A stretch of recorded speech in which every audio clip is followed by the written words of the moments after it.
Naka-glossy lipstick ako pero hindi nag-transfer sa tissue. Wow! Amazing! Are you looking for a new lippy but you can decide either glossy or matte lipstick?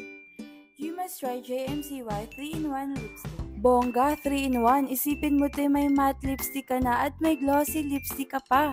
Super lightweight at ang ganda ng shade na napili ko. So, try natin if kiss-proof ba. Uy, hindi nag-transfer. So, try natin sa tissue. Uy, hindi rin. Try natin sa baso. Mas lalong hindi. So, it has a hygienic applicator for gloss. So, lagyan na natin ng gloss. Ayan. Ang ganda. So, try natin if kiss-proof pa din. Hala! Hindi nag-transfer! Wow! Dito talaga ako na-amaze kasi kahit naka-glossy, hindi nag-transfer. Opak, ang ganda ng sheet eh. So, ano pang hinihintay mo? I-try mo na din!